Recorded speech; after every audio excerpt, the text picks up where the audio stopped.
দেখলি না কিছু হলো? আমি বলছিলি ভূত প্রেত বলে কিচ্ছুই থাকে না, কিন্তু তোর বিশ্বাস হচ্ছিল না। হ্যাঁ হ্যাঁ দিদি, ঠিক আছে চলো, অনেক ভোগ লেগেছে, আজ পেট ভরে আপেল খাবো। চলো চলো, জলদি চলো।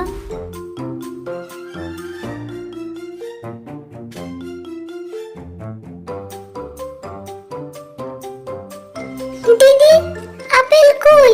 একটাও তো দেখাচ্ছে না। জঙ্গলের ভিতরে হবে মনে হয়, চল জঙ্গলের ভিতর দিকে যাবো। হ্যাঁ চলো। দিদি, ওই দেখো আপেল, কি সুন্দর সুন্দর।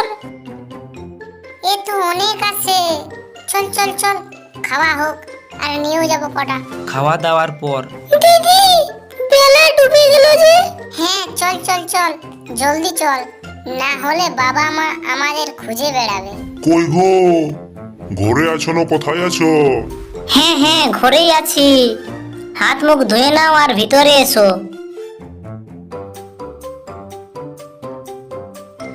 হ্যাঁ গো, ননিরা কোথায় গেছে? ননিরা দেখাচ্ছে না। ওরা সেই খেলতে গেছে আর এখনো ফেরেনি, জানি না কোথায় আছে। তুমি ওদেরকে তখন থেকেই দেখোনি? না, ওরা তো ঘরে ফেরেইনি। হে ভগবান, বাছা ওরা জঙ্গলে চলে গেছে নাকি? এ তো বিপদ রে। হ্যাঁ গো, তাহলে কি হবে? চল চল চল, তান্ত্রিকের কাছে যেতে হবে। তান্ত্রিককে নিয়ে আমাদেরকে বট গাছের কাছে যেতে হবে। হ্যাঁ চলো চলো চলো, জলদি চলো, না হলে শাকচুন্নিটা ওদেরকে মেরে ফেলবে।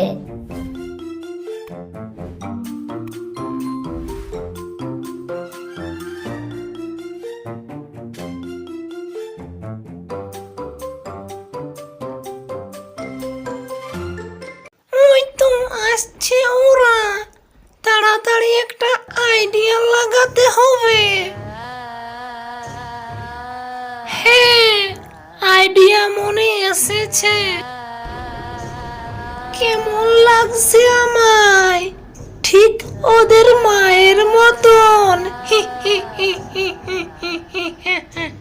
তো বন্ধুরা, কেমন লাগছে গল্পটা? যদি ভালো লেগে থাকে তাহলে লাইক করুন, আর যদি পরের পর্ব দেখতে চান তাহলে আমাদের চ্যানেলটাকে সাবস্ক্রাইব করুন আর অপেক্ষা করুন। আর যদি তাড়াতাড়ি পরের পর্ব দেখতে চান তাহলে কমেন্টে বলুন।